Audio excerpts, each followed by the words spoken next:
servent Dieu. Ils ne l'aiment pas vraiment. Ils se disent qu'il est capricieux, il exige beaucoup de choses. Mais bon, comme je veux ma bénédiction, comme je veux mon voyage ou mon mariage, je vais obéir à Dieu. Pendant un moment. C'est pendant un moment, ça peut pas durer longtemps. Hein? Elle va craquer et laisser. Par contre, si tu aimes Dieu, comme vous aimeriez une personne dont vous êtes vraiment amoureuse, bien qu'il n'ait rien, quand il te dit chérie, j'ai très soif, tu vas courir à la cuisine parce que tu es amoureuse de lui. Et il n'y a pas d'intérêt, c'est juste un amour que tu as pour la personne. C'est de cette façon que nous devons aimer Dieu. Et c'est comme ça qu'une femme doit être soumise à son mari. Donc s'il n'y a pas d'amour, il n'y a pas de soumission. Tout ce qu'on voit là, c'est rien. Si une femme n'aime pas son mari au départ, elle ne peut jamais lui être soumise. Oui, c'est vrai. C'est clair. Donc, et quand il y a soumission, ça veut dire de façon volontaire, tu te mets en dessous de lui parce que la femme est l'aide de l'homme. La femme est l'aide de l'homme. Et quand par aide, les gens entendent esclave, ils n'ont rien compris. Si, par exemple, je suis en train de soulever une table très lourde et que je dis, ma soeur Beyala, tu peux m'aider s'il te plaît? Ça veut dire que j'ai déjà initié le mouvement. J'ai initié le mouvement et quand ça m'a dépassé, je demande à ma soeur de m'aider. Donc, quand la femme est l'aide de l'homme, ça veut dire que l'homme doit prendre l'initiative en général. Il doit montrer sa responsabilité. C'est pour ça qu'au départ, avant de lui donner Ève, Dieu lui a donné beaucoup de choses à Adam à faire. Et comme c'était beaucoup, il a dit, c'est pas bon qu'un homme soit seul, je vais lui envoyer une aide. Donc il était déjà en train de travailler et sa femme est venue. L'aide de l'homme, c'est pas celle qui va laver les assiettes, laver le sol, laver les habits, laver chercher l'argent. toute la nuit encore. C'est pas ça être l'aide de l'homme. C'est d'ailleurs tout le contraire. Et ensuite, donc, on voit la soumission telle que vous la décrivez, où la femme doit être obéissante et tout, mais l'obéissance de la femme et la soumission de la femme doit aussi être entretenue par l'amour qu'un homme est supposé avoir pour elle. Merci, Pasteur. Ça va pas dans un seul sens. On ne va pas tirer seulement sur les femmes. L'homme doit aimer sa femme comme Christ a aimé l'Église. Et c'est très clair. Mais parce que je ne veux pas te couper. Je veux quand même que... Allô? Pardon? Oui, Pasteur, j'ai une petite question à propos de ce qu'on a dit au début. L'autorité de l'homme vient de le rapport sexuel. Qu'est-ce que tu en penses? L'autorité de l'homme vient du rapport sexuel. Donc, c'est-à-dire que l'homme doit pouvoir dominer sa femme en réussissant ses rapports sexuels. C'est-à-dire que la femme est soumise à un homme qui lui fait bien l'amour. Excuse-moi d'être aussi cru, quoi. Oui, mais c'est pas, ça compte pas, c'est pas à ce niveau-là. Parce que ça dépend de ce qu'on entend par bien faire l'amour. Et c'est la femme qui décide si c'est bien fait ou pas. Comment ça? Mais c'est la femme qui dit si c'est bien fait ou pas. Mais il y a les hommes qui savent faire. Mais est-ce que tu ne penses? Un homme peut s'en sortir avec une femme bleue. Et la femme bleue trouve qu'il est trop fort. Quand on lui donne une femme jaune, la femme jaune dit qu'elle ne comprend rien. Il est nul. Ce qui est en train d'être fait. Mais Pasteur, il faut faire la mise à jour à chaque fois. Mais Pasteur, tu ne penses pas que... Même dans un vrai couple, même dans un couple normal, il faut même faire la mise à jour tout le temps. Tout le temps. Donc, parce que c'est pas... Sinon, ça va être monotone, ça va pas être... Ce n'est pas normal. Donc, chaque fois... C'est quoi la mise à jour, Pasteur? Vient de ça. C'est quoi la mise à jour? Pasteur, c'est quoi la mise à jour? La mise à jour dans le contexte de... Par exemple, peut-être ta femme peut être enceinte. Tu ne vas pas faire les mêmes choses que quand elle ne l'était pas. C'est vrai. Ok, d'accord, merci. Voilà, c'est ça que j'entends par mise à jour. Voilà. Ok, d'accord. Voilà, donc l'homme doit aimer sa femme comme Christ a aimé l'Église. La Bible est claire là-dessus. Il l'a lavée, il l'a purifiée et il l'a présentée à lui-même sans tache ni ride. Et c'est ça qui dépasse les hommes. Parce qu'un homme va dire à sa femme, tu es trop grosse. Tu es trop grosse, fais des efforts. Je n'aime pas les habits que tu portes là, fais des efforts. Il fait des commentaires sur cette femme comme si c'est un autre qui devait s'en occuper. Si un homme doit aimer sa femme comme Christ a aimé l'Église, ça veut dire que premièrement, il doit être prêt à mourir pour elle. Deuxièmement, il doit être prêt à la présenter, à faire d'elle une personne présentable pour lui-même. Bravo. Oui. Merci, Pasteur. J'espère que les hommes t'écoutent. il faudrait qu'il lui fasse le tailleur. C'est écrit dans la Bible. Là, afin qu'elle soit présentée à lui. Attends, je vais descendre pour que vous lisiez ça, ok? Marie aimait vos femmes comme Christ a aimé l'Église et celle lui livrer lui-même pour elle, afin de la sanctifier par la parole. Bon, il lui a dit des belles paroles et elle a été sanctifiée par ces paroles. Après l'avoir purifiée par le baptême d'eau, dont il l'a purifiée, il l'a sanctifiée, il l'a purifiée, afin de faire paraître devant lui cette Église glorieuse, sans tache, ni ride, ni rien de semblable, mais sainte et irrépréhensible. Amen. Ça veut dire que lui-même, il a arrangé sa femme. Et je veux dire, aucun homme n'épouse une femme parfaite. Aucune femme ne peut être parfaite. Donc, quoi que vous fassiez, quels que soient vos make-up, vos parfums, vous ne serez jamais parfaite. La personne qui va vous perfectionner, c'est cet homme qui va vous épouser et qui va vous présenter à lui parfaite, sans tache ni ride. Il y a des choses qu'il va arranger dans vos vies que vous ne saviez pas que ça pouvait déranger. C'est vrai. Comme on disait, des mises à jour.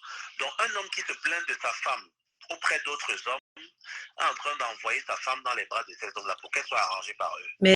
Merci, Papa Pasteur. Merci beaucoup. Le Christ ne s'est jamais plaint de l'Église. Il nous a toujours purifiés, il nous a toujours sanctifiés.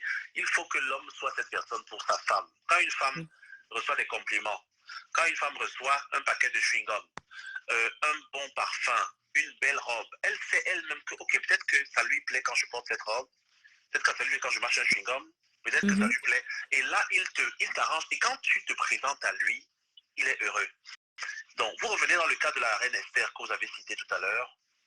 La reine Esther a été préparée par les services du roi. C'est le roi et ses équipes qui préparaient ces femmes pour le rencontrer. Donc, c'est basé sur ce que ces équipes savaient que le roi aime. Ils travaillaient sur les filles. La mire, Les parfums, elles se lavaient dans le lait, elles se lavaient avec des parfums, on les habillait, d'une certaine façon. Et quand le roi les voyait, il savait que non, les gars, ils maîtrisent. Je ne peux pas refuser ça. Et en plus donc, de ça, Pasteur Esther a encore gagné parce qu'elle avait derrière elle aussi sa foi.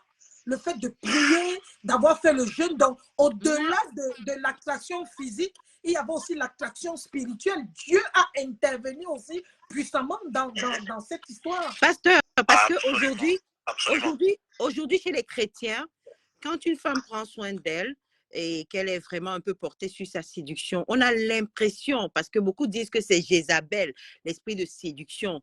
Est-ce que comment on appelle, l'exemple d'Esther ne peut pas nous servir pour comprendre que l'homme aime la femme qui sent bon, qui prend soin d'elle? Mais c'est très important. Vous savez, il ne faudrait pas que les considérations religieuses qui étaient faites pour un certain but, c'est-à-dire c'était vraiment très religieux. Ces gens qui disaient que non, ne met pas la perruque, c'est parce qu'ils avaient un problème avec. Ne met pas le parfum, c'est parce qu'ils avaient un problème eux-mêmes avec. Et voulant se protéger de tomber, alors ils interdisaient à tout le monde de se faire belle. Mais dans le cadre de la conversation de tout à l'heure, là, comme je vous ai trouvé très pratique, très pratique, à côté de ce qui est spirituel, à côté de ce qui est spirituel, c'est-à-dire la prière et tout, vous êtes vraiment dans la pratique. Et j'ai voulu abonder là-dedans en prenant les exemples pratiques. Une femme doit écouter attentivement ce que son mari dit la concernant.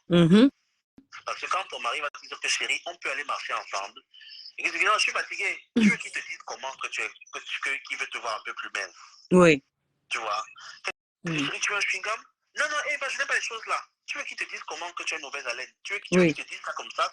Tu comprends? Donc, il faut être très attentive et voir parfois, parce qu'un homme qui t'aime vraiment ne va pas te blesser. Il ne va pas te dire comme ça en face. Je n'aime pas ton pantalon-ci. Je n'aime pas tes chaussures là et tout. Donc, sois très attentive les commentaires qu'il fait sur d'autres personnes, sur toi, et tout, et arrange-toi, va dans le sens, ok, attends, hier soir, tu avais une très belle, j'ai aimé la robe que tu avais hier soir là. C'est une façon de te dire que porte souvent ce type de robe. Porte ça tout le temps, voilà, porte ça tout le temps. Et si tu la prends, tu t'achètes comme ça la même robe en plusieurs couleurs. C'est très important. Si tu dis, les choses du monde là, tu me diras, donc laisse ça. Tu ne te rends pas compte qu'il t'a envoyé un message.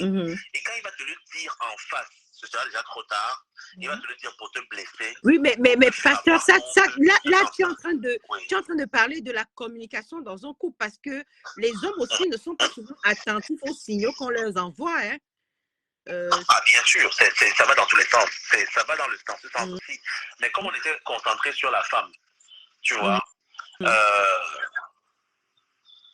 il faut faire attention à ce que ce monsieur dit. Oui. Et là, tu vas le gagner. Oui. Tu vas le gagner. Oui. Et c'est comme ça qu'un homme, par sa parole, parce qu'il est écrit que Jésus a sanctifié son église par sa parole, après l'avoir purifié par le baptême. Ça veut dire que un homme veut te voir d'abord propre. Oui. C'est très important. Même l'église a été purifiée par le baptême. Le baptême, c'est-à-dire se laver, bien se présenter. C'est très important pour une femme. Oui. Et donc, le lavage commence. Ensuite, ça va entraîner l'homme à parler. Parce qu'il est écrit que Dieu a sanctifié son église par la parole après l'avoir purifié par le baptême. Ça veut dire que quand tu as fini de te laver, alors je peux te faire des compliments. Et je peux te dire, voilà, je vais t'amener demain, on va acheter ceci et cela, telle boucle d'oreille, j'aime bien les grands cerceaux, j'aime bien ceci, j'aime bien cela. Parce que déjà, tu es propre. C'est-à-dire, quand tu es une femme propre déjà, tu ouvres la porte à beaucoup de choses bien. Oui. Et beaucoup de femmes qui sont déjà dans le foyer se disent, je suis déjà mariée, ça ne vaut plus la peine. Or, c'est là que ça commence. J'ai souvent dit aux gens, quand vous pensez que c'est fini, c'est là que ça commence. Il faut faire très attention quand tu commences à être confortable dans une relation. Oui. Très attention. Parce que c'est quand tu es confortable que tout de mal peut t'arriver. Regarde, tu as des amis à la maison en visite. Et vous êtes très content. Vous buvez, vous mangez. Et ta fille qui sait que tu n'aimes pas qu'elle prenne des bonbons à 23h, va venir là. Parce que tu es avec tes amis confortables. Maman, je prends des bonbons. Puis il va prendre. Il est 23h30, tu n'as pas regardé le temps, tu ne veux pas qu'elle te dérange, tu es confortable avec tes amis, tu peux dire OK à des choses sur lesquelles tu aurais dit non facilement, tu vois.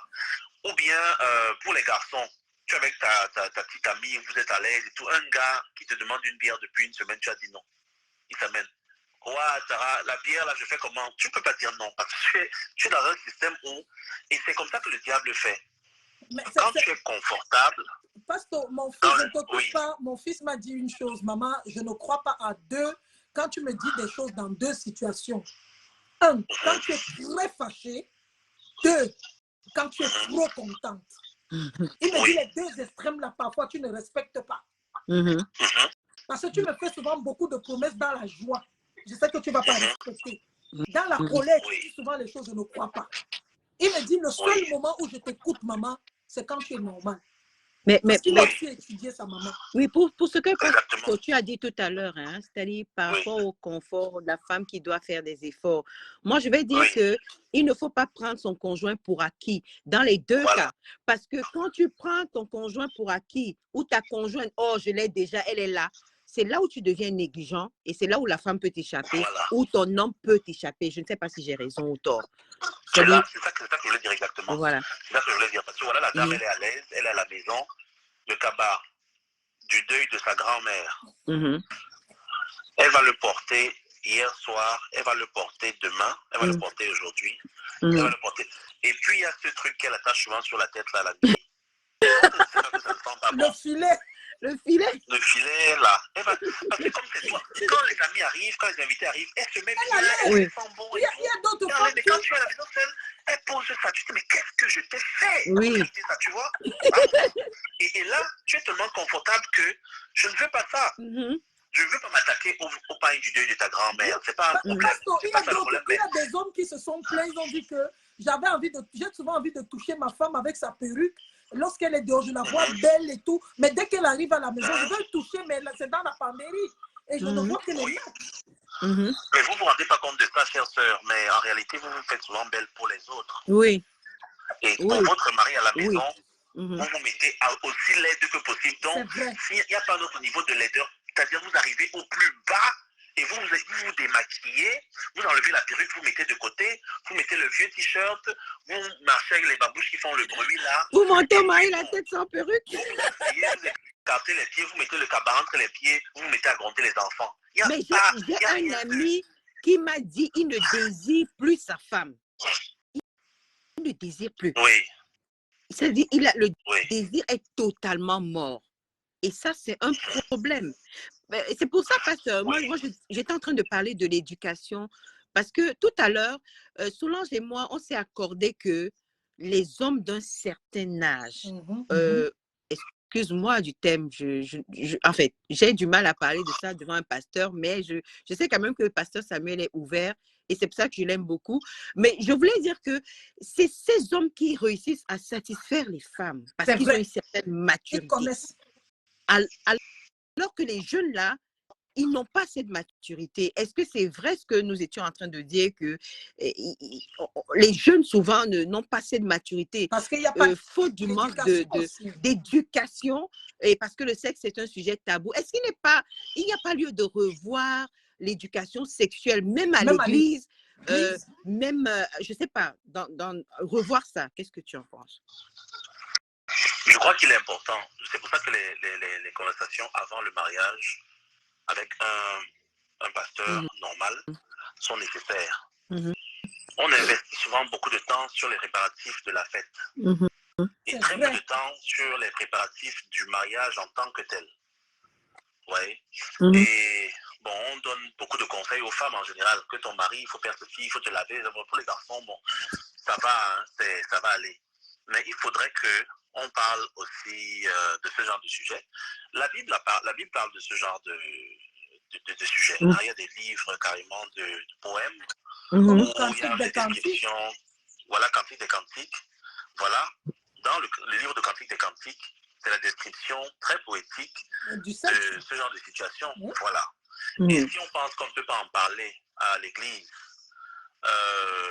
c'est pas bien. Mais il y a des contextes dans lesquels ça peut être fait, des conférences, des trucs. Et puis, quand tu aimes quelqu'un, tout est basé sur l'amour, je me dis. Quand un homme aime sa femme, il va chercher à lui plaire. Et dans tous les sens du terme. Dans tous les sens du terme.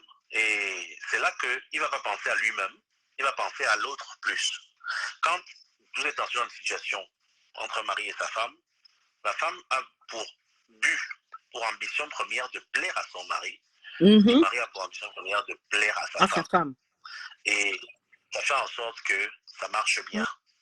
Ça va toujours bien marcher quand vous avez ça comme but.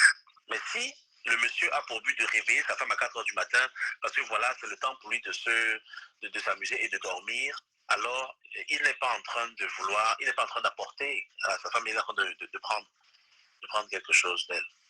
Donc, l'éducation commence quand on dit aux jeunes garçons, il faut que tu fasses tout pour satisfaire ta femme. Quand on dit satisfaire, on pense seulement, voilà, au lit, mais le sexe ne commence pas au lit. Le lit, c'est la fin de tout ce qui a commencé en journée. En journée. Donc, la satisfaction, en fait, ne commence pas et ne finit pas là au lit. Ça commence en journée. C'est mental. En tout cas, merci voilà, beaucoup. C'est-à-dire que tu es déjà, voilà, tu es confortable depuis le début de la journée, tu es à l'aise, et puis en soirée, tu es très heureuse de lui apporter ce que tu as, il est très heureux d'apporter ce qu'il a, et puis ça ne peut jamais taper poteau à ce genre de moment.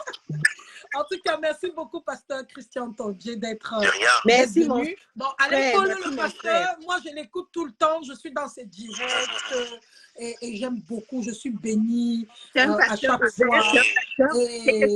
Je ne vais pas te couper, Solange. Pasteur Christian Tondier, c'est quelqu'un que j'aime beaucoup particulièrement parce que je trouve que c'est quelqu'un qui a une certaine honnêteté que beaucoup d'hommes de Dieu n'ont pas aujourd'hui. C'est quelqu'un qui peut aborder tous les sujets. C'est quelqu'un qui m'a beaucoup marqué parce qu'il ne m'a pas jugé comme les autres. Et du coup, je me suis sentie vraiment bénie dans plein de choses. Il est sincère. Voilà. Merci beaucoup. Priez pour que je reste comme ça. Non, tu vas rester comme ça. Tu es un garçon béni. Et généralement, je vais être désolée. Souvent, quand quelqu'un est comme le pasteur Tondier, on dit « Oh non, il est un rigolo. Non, il n'est pas chrétien. » Non, mais c'est quelqu'un que je connais personnellement, c'est un chrétien. C'est un vrai chrétien. Pasteur Tondier, je voulais te rendre témoignage et te dire que je suis désormais à Toronto et que j'ai eu mon travail. Voilà. Donc, non, c'est quelqu'un de... Et tu sais, que nous avons prié pour ça. Mais Bien sûr qu'on a au-delà prié de pour ça, ça. Toutes mes il m'a, félicitations. je lui ai dit, c'est un homme, c'est un garçon qui est incroyable parce que je me souviens, à un moment donné, j'ai été beaucoup frustrée par les hommes de Dieu et je ne croyais pas. Mais je suis tout le temps dans ces directs, je l'écoute beaucoup et je me Et sens on participe même. et je On fait participe des commentaires. Les et choses qu'on fait rarement ailleurs. je me sens énormément bénie parce que je vais vous dire un truc. Pasteur, tu as fait une émission un jour concernant les prostituées. Je me suis repentie, j'ai pleuré. Parce que comme la façon dont je prenais les prostituées et la façon dont je les jugeais, tu as fait cette émission, je me suis sentie touchée et dit waouh. Regardez bien l'attitude du Seigneur Jésus-Christ. Il n'a pas l'attitude que les pasteurs ont aujourd'hui. Mais bien sûr, parce que le Seigneur Jésus-Christ cette attitude n'a jamais de jugé juger les prostituées. de les condamner, de faire comme si vous êtes plus proche de Dieu. Lorraine Lou, est-ce que Oui. si tu regardes la série de Chosen, la série Oui. de Chosen sur Netflix, Oui, c'est l'histoire de Jésus, tu vas voir que le jour où ils partent en Samarie, le jour où Jésus-Christ va aller rencontrer, Jésus va rencontrer la femme samaritaine. Il fait exprès. Ils ont un autre chemin à prendre qui est le chemin court pour arriver à Jérusalem, mais ils décident de faire un tour par la Samarie. Parce qu'il avait déjà le plan dans la série, il avait le plan d'aller rencontrer la femme samaritaine. Quand il arrive au puits, il lui dit, donne-moi de l'eau.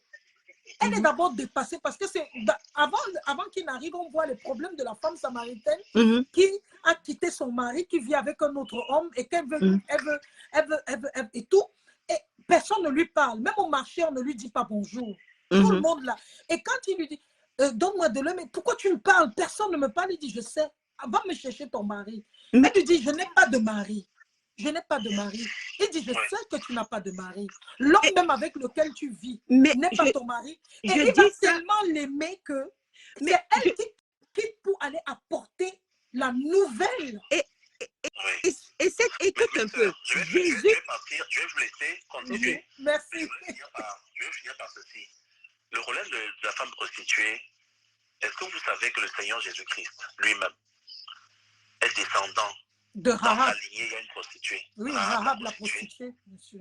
Oui, c'est une grand-mère de Jésus-Christ. Mais bien sûr. Et si Dieu n'avait pas de considération, même pour les prostituées, il n'aurait pas accepté que le Fils de Dieu soit connecté à cette femme. Oui.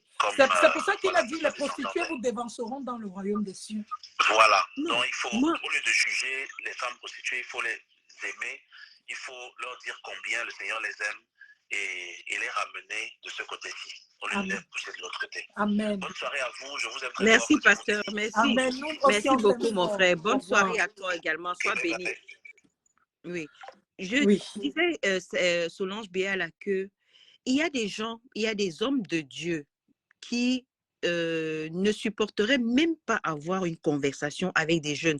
Et ce pasteur, tu vas voir que il peut toucher une cible de personnes qui ont besoin d'écouter la parole. OK? Et il y a des gens qui ont besoin de la parole, mais il y a des gens qu'on repousse tout de suite parce que leur allure montre que c'est des gens qui pêchent, parce que tout de suite, on va t'appeler, non, tu as l'esprit de Jézabel. Dès que tu approches un pasteur, et tu vas voir ce problème même entre les femmes. Tu vas voir que les femmes mariées vont traiter, ça c'est un sujet que je te donne, qui vont traiter les filles qui ne sont pas mariées comme si c'était des femmes qui n'ont pas de vertu ou qui n'ont pas de mérite. Ça, c'est des choses, et ça, je te jure, j'ai vu ça en ce garçon, pasteur Samuel Christian Tondje. J'ai vu ce côté de lui qui m'a beaucoup frappé. Je me suis dit, waouh, c'est comme ça que Jésus était. Jésus aimait tout le monde. Jésus est venu pour les pécheurs. Mais les pasteurs d'aujourd'hui, oh non, le péché, c'est-à-dire quand il te voit, il te dit carrément que toi, tu as un péché. Donc, tu ne peux même pas l'approcher à l'église, mais tu ne peux même pas l'approcher. Il va tout de suite te juger et te condamner. Alors que, bon, voilà, il est incroyable, le pasteur. Voilà. Donc, c'était un peu ça, Solange. En tout cas, merci beaucoup, merci. Lorraine Lou, oui. On va se retrouver la semaine prochaine pour l'autre. D'accord. Ça a été. On aura, je pense qu'on aura le coach Raphaël Diné. Donc, je vais discuter avec lui. Donc, avec toi, on aura également le coach Raphaël Diné, qui est un grand coach en développement, mais un pasteur aussi, un homme de Dieu. Et il est marié depuis des années, père de 7 enfants. Donc, il pourra également nous donner le secret. Oui, on a besoin de ça. On a besoin de voilà, de donc, on va parler avec lui. Donc, chaque semaine, on aura une personnalité qui va nous accompagner à l'OVNA. On fera comme à la télé au Cameroun, comme on faisait avec des personnalités. Lorraine, tu te souviens qu'elle devait t'inviter à l'OVNA? Mais oui, mais bien sûr, c'est ça vrai. que tu invité. Donc, c'était Good Morning. C'était une émission. C'était à Love Night le soir. Ah, d'accord. Non, c'est génial voilà. cette idée, de... C'est comme ça qu'on fera tous les vendredis, on se retrouvera et on parlera de nos choses. On va ouvrir la ligne, on va permettre aux gens d'appeler. Des choses comme ça qui vont soigner les cœurs malades. De ce sujet. Mais en même temps, je voulais te dire, il y a une fille là qui a parlé de son problème. Je ne sais pas si c'est la fabuleuse, un truc. Elle a écrit, elle a insisté et c'est un problème. Vas-y donc, dis-lui quelque chose. Non, je veux, tout ce que moi je vais lui dire, c'est d'avoir une conversation franche avec son conjoint. C'est-à-dire que la solution, souvent, on la cherche rapidement là, parce qu'il y a quelqu'un qui lui a dit non, cherche-toi un pompier. Non, vraiment, c'est pas... Si tu cherches un pompier, tu vas gâter ton couple tout de suite. Hein? La solution, c'est de parler avec ton mari. Et vous savez, la communication, il y a des façons de communiquer avec son conjoint. De faire des reproches à l'autre, ça c'est un problème, Solange. Quand tu parles à quelqu'un d'une certaine façon, tu peux le rebeller et il se braque et du coup vous fâchez. Il y a une façon de montrer à son conjoint que voilà, telle chose est importante pour moi, sans blesser l'autre. Le pasteur a dit ça tout à l'heure, qu'il ne va pas te dire que mâche le chewing-gum, il ne va pas te dire que ceci, mais dans ses propos, il peut te dire, mais tu sais, la robe là, il dit de prêter attention.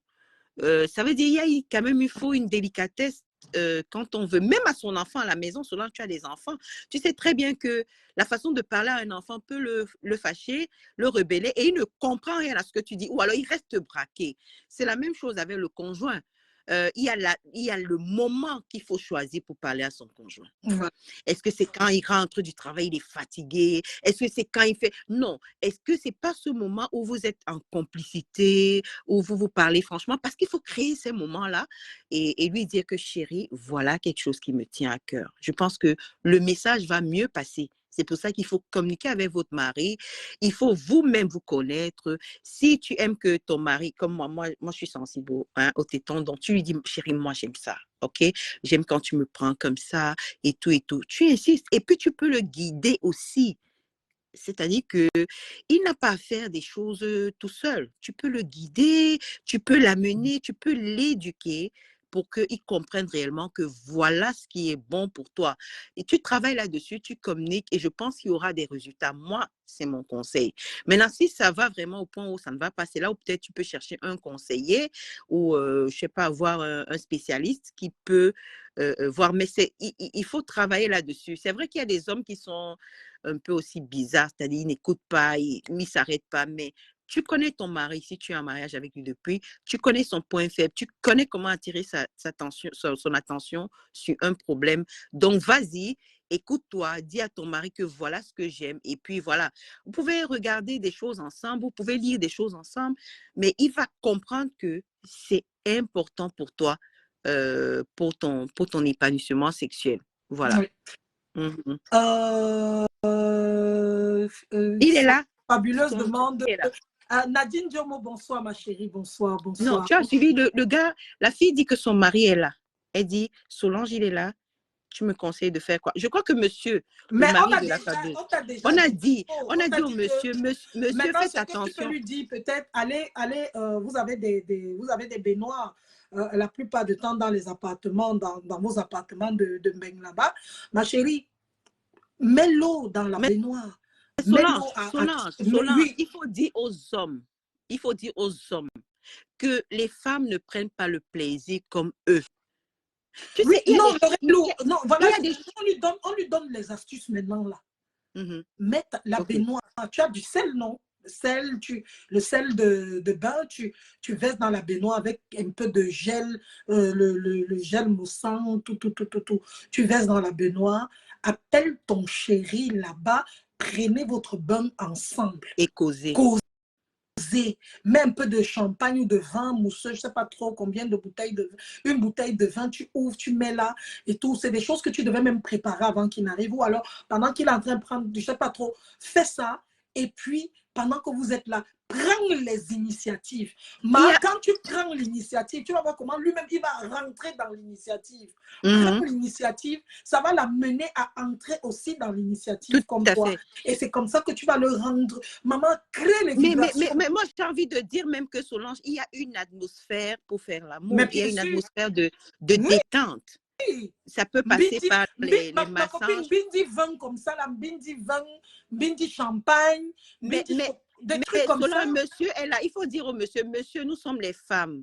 Et nous nous accordons, cher monsieur, que les femmes, c'est les préliminaires. Les femmes, c'est les caresses. Les femmes, c'est les paroles. Les femmes, c'est les câlins. OK? Donc, prenez le temps pour les préliminaires. Il y a des hommes, quand ils commencent à te toucher, dès que tu es mouillé, ils disent « Ah, elle est mouillée, c'est fini, elle est prête. » Non, c'est faux. Elle est mouillée, elle n'est pas prête. Oui, Karine a raison, bindi massage. Parce que actuellement, là où nous sommes là, la fabuleuse, il faut que toi-même tu connaisses ton corps. Oui. Hein? Tu yamo, qu'est-ce que tu yamo? Tu yamo les seins, tu yamo contre, ou bien tu yamo ici. Parce qu'il y a d'autres que yamo ici, n'est-ce pas? D'autres yamo ici. D'autres yamo. Donc, quel est ton secret? Où est-ce que tu yamo? Oui. Donc, c'est important, ma chérie, de te connaître d'abord. Et tu lui dis que c'est l'amour. Moi, je yamo ici. Je ne y a pas mot ailleurs. Il faut que tu lui donnes ton secret, maman. Quelqu'un dit que les femmes... Pardon, c'est important.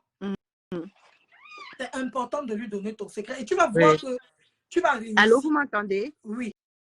C'est comme si tu es stoppé là. I don't know what happened. En tout cas, merci beaucoup, Lorraine Lou. Merci à vous. Karine, je te fais un gros bisou. Bien des choses à ton couple. Merci à vous tous d'avoir été là. Partagez ce direct. Vous savez que les directs sont encore plus beaux après la rediffusion. Donc, partagez ce direct et puis envoyez les cœurs tout le temps. N'oubliez pas le rendez-vous vendredi prochain encore. On se retrouve la nuit pour parler de love et rien que love. Portez-vous bien. Je vous aime. Bye bye. On vous aime. Merci, Lorraine Lou. Que Dieu te bénisse.